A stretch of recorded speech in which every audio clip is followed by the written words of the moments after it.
Halo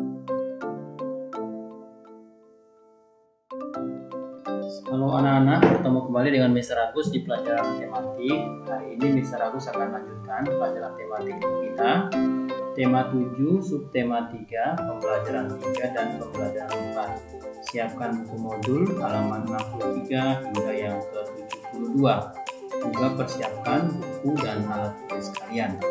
Tujuan pembelajaran hari ini adalah siswa dapat memahami informasi baru dalam bentuk bacaan. Yang kedua, siswa dapat memahami kegiatan ekonomi di bidang pertanian, peternakan, perikanan, dan kehutanan. Yang ketiga, siswa dapat memahami pentingnya memahami keragaman dalam masyarakat Indonesia. Yang keempat, siswa dapat memahami kegiatan ekonomi di bidang pertambangan, industri, perdagangan, dan jasa. Dan terakhir, siswa dapat memahami sikap toleransi terhadap keberagaman. Kita masuk kepada pembelajaran 3, memahami informasi baru dalam sebuah bacaan. Saya ulang, untuk memahami informasi dalam sebuah bacaan, informasi baru khususnya, caranya adalah membaca dengan seksama. Ya, ini di buku modul kalian adalah ada bacaan. Bacalah bacaan keragaman dalam bingkai Bhinneka Tunggal Ika. Buku modulnya halaman 64. Cara untuk memahami informasi baru dalam sebuah bacaan adalah dengan cara membacanya dengan saksama, dengan teliti. Di dalam cerita atau di dalam bacaan keragaman dalam bingkai Bhinneka Tunggal Ika, contohnya misalnya ada kata-kata yang baru. Contohnya apa? Contohnya ada kata keragaman. Apa itu keragaman? Keragaman artinya banyak perbedaan, seperti perbedaan suku bangsa, ras, bahasa, agama, budaya, dan lain-lain. Juga di dalam cerita bacaan keragaman dalam bingkai Bhinneka Tunggal Ika, kita dapat menemukan juga kata konflik di dalamnya. Konflik itu apa artinya? Konflik artinya adalah perselisihan, pertentangan, saling memukul. Kalian bisa menemukan kata-kata yang baru di dalam sebuah bacaan. Kalau kurang mengerti atau ingin untuk mengetahui informasi baru itu, kalian juga bisa dapat mencari artinya di dalam kamus bahasa Indonesia atau juga bisa cari di dalam Google. Ini kita masuk kepada pembahasan tentang bagaimana kegiatan ekonomi masyarakat Indonesia. Kegiatan ekonomi masyarakat Indonesia itu banyak. Salah satunya adalah yang pertama kita bahas tentang kegiatan ekonomi di bidang pertanian. Ini kita bisa lihat. Ini ada bidang pertanian, ada lahan basah. Lahan basah itu adalah sawah. Ya. Lahan kering itu adalah berkebun atau menanam cabai. Kenapa dibilang basah? Kenapa dibilang kering? Kalau lahan basah adalah model pertaniannya itu menggunakan air yang cukup banyak, sedangkan yang lahan kering tidak terlalu membutuhkan air yang cukup banyak. Kegiatan ekonomi di dalam bidang peternakan itu ada peternakan hewan besar seperti sapi. Sapi dapat dimanfaatkan banyak, bisa dimanfaatkan susunya untuk konsumsi manusia, untuk menyehatkan tubuh manusia. Juga daging juga bisa dikonsumsi. Ada juga peternakan hewan kecil, ini ada kambing. Ya. Kenapa dibilang hewan besar? Kenapa dibilang hewan kecil? Digolongkan berdasarkan ukuran badan dari binatang itu. Kalau hewan sapi lebih besar dari hewan kambing. Masuk kepada peternakan hewan unggas. Peternakan hewan unggas itu ada bebek, ada puyuh. Ini dia gambar bebek. Masuk juga ini adalah contoh peternakan puyuh. Ya, puyuh termasuk binatang yang hewan unggas. Masuk kepada kegiatan ekonomi di bidang perikanan, itu ada perikanan darat, juga ada perikanan laut. Perikanan di darat artinya adalah kegiatan ekonomi yang di mana masyarakatnya membudidayakan ikan tapi letaknya di darat. Jadi ini adalah contoh ikan yang dapat dikembangkan di darat. Dengan apa? Dengan membuat misalnya kolam atau tambak di dalamnya. Biasanya ikannya adalah ikan air tawar, ya. Ini adalah peternakan atau perikanan di laut. Ini apa? Ini adalah para nelayan menangkap ikan di laut. Kegiatan ekonomi juga ada yang dilakukan di bidang kehutanan. Ini adalah kegiatan ekonomi di bidang kehutanan seperti jenis kayu jati misalnya. Ini adalah jenis kayu jati. Kayu jati banyak dimanfaatkan oleh manusia sebagai bahan bangunan. Bahan bangunan juga untuk peralatan meja dan kursi atau lemari juga bagus. Sangat bagus karena memiliki nilai ekonomi yang cukup tinggi. Ini juga ada kegiatan ekonomi di bidang kehutanan tidak termasuk dalam kayu atau non kayu seperti rotan. Kalau kalian pernah lihat rotan seperti ini bentuknya, jadi bentuknya berduri, tapi nanti rotannya ada di dalam duri-duri yang ada di dalam setiap pelepah-pelepah atau setiap semacam tangkai-tangkai dari pohon rotan ini. Indonesia adalah masyarakat yang sangat beragam.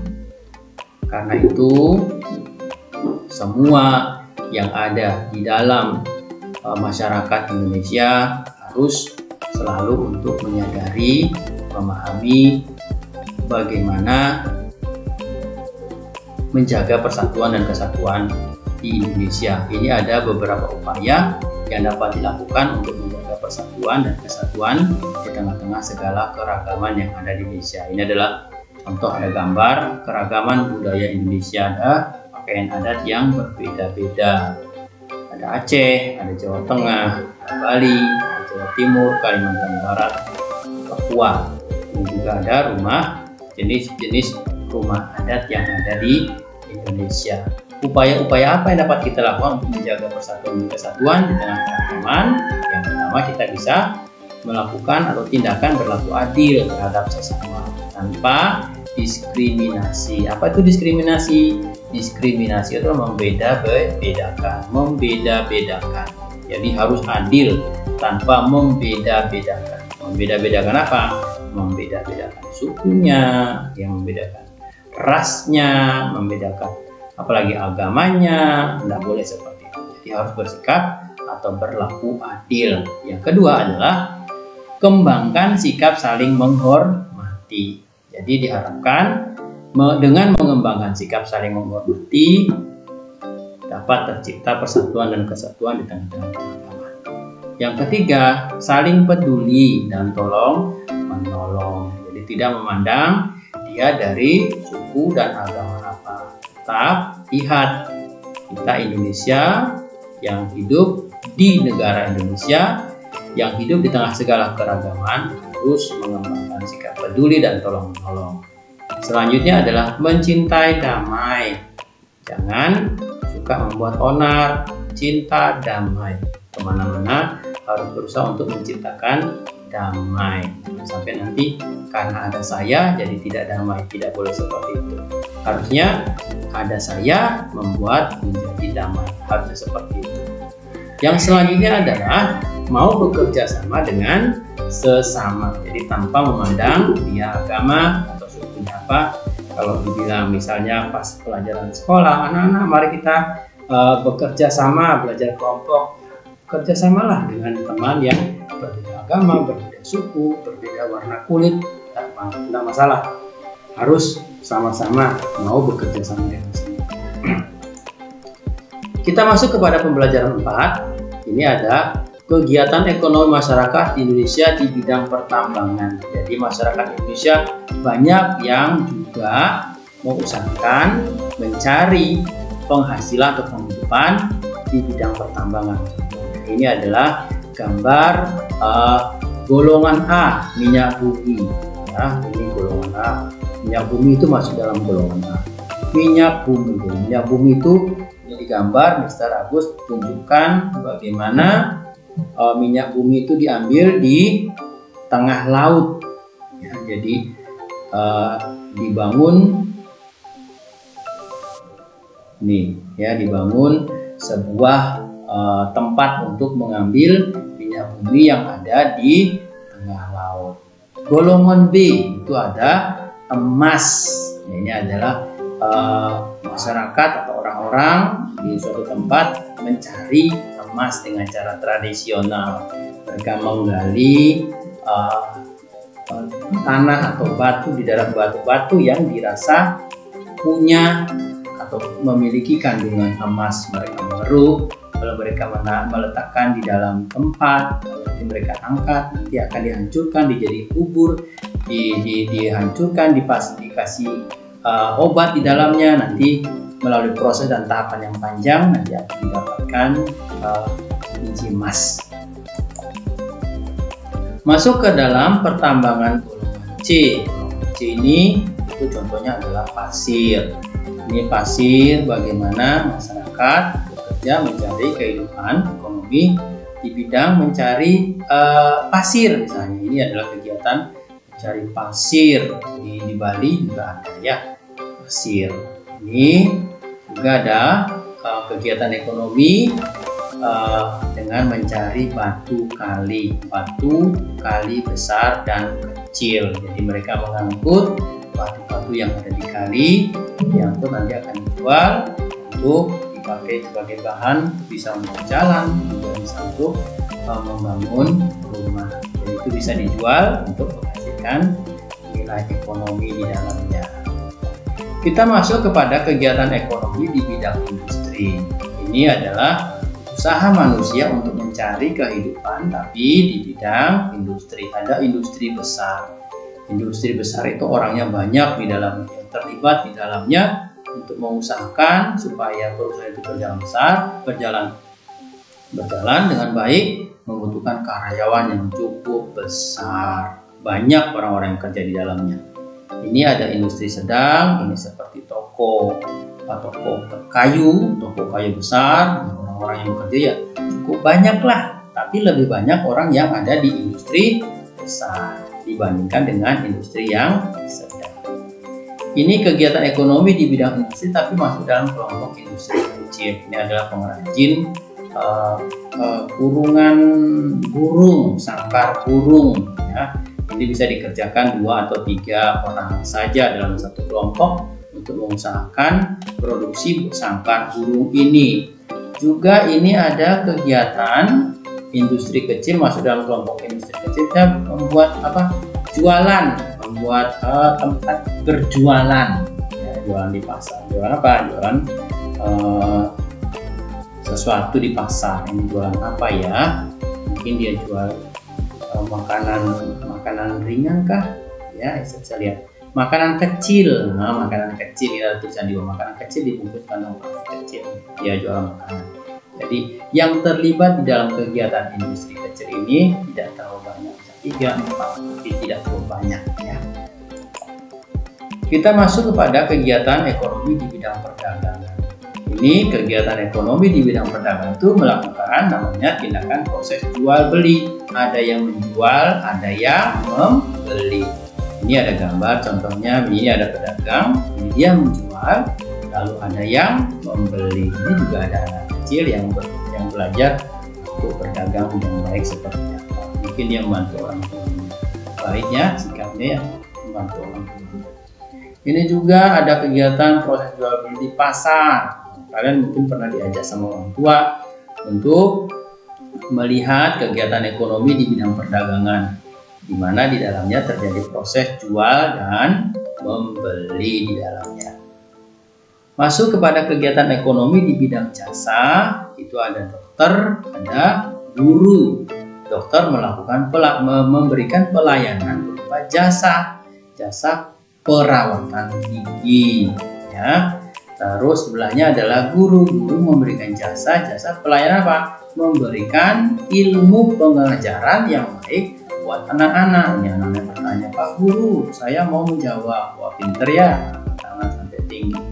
Lalu gurunya memberi kesempatan, kamu bisa, ayo ke sini maju, jawab ya. Nah, ini jadi Pak Guru memberikan pelayanan jasa kepada anak-anak diharapkan anak-anak menjadi anak-anak yang pintar dan cerdas, seperti yang Mr. Agus lakukan buat anak-anak sekalian. Anak-anak bisa belajar, kalian merespon, memberikan tanggapan dengan mengikuti pelajaran dengan baik, dan Mr. Agus harapkan kalian menjadi anak-anak yang pintar di kemudian hari. Entah nanti kalian mempunyai cita-cita ingin menjadi guru seperti Mr. Agus atau seperti gambar ini, atau nanti mungkin menjadi dokter atau perawat seperti contoh yang di sebelah kirinya Mr. Agus ini. Di kelas 4B juga ada kok yang ingin menjadi dokter, ada yang menjadi perawat, ada yang menjadi guru. Ini contoh bidang jasa. Tapi ada yang lainnya yang melakukan kegiatan ekonomi bidang jasa yang lainnya. Ada. Ini Mister cuma kasih contoh saja. Kita masuk kepada muatan PPKN, sikap toleransi terhadap keberagaman. Yang pertama adalah keberagaman agama. Indonesia kan memang banyak memiliki agama, bukan hanya satu agama, tapi memiliki banyak agama. Ya, bagaimana sikap toleransi kita? Yang pertama, tidak menghina agama teman. Yang kedua, tidak memaksakan agama kepada orang lain. Yang ketiga, menghormati agama orang lain. Yang keempat, menjaga kerukunan antar umat beragama. Ini adalah misalnya contoh, ada 6 orang dengan berbeda keyakinan mereka. Yang ke B, sikap toleransi terhadap keberagaman suku dan ras. Ini gambarnya. Wah, sukunya beda ya, rasnya beda ya. Wah, beda. Tapi tetap kok saling menjaga keberagaman, tidak boleh berantem. Saling menghargai segala perbedaan yang ada. Yang C adalah sikap toleransi terhadap keberagaman sosial budaya. Dilihat keberagaman sosial dan budaya Indonesia. Budaya daerah masing-masing memiliki keunikan dan keindahannya masing-masing. Jadi tidak boleh saling menghina, saling menghargai, saling toleran sehingga terjalin persatuan dan kesatuan. Terima kasih. Sampai jumpa lagi di pelajaran selanjutnya.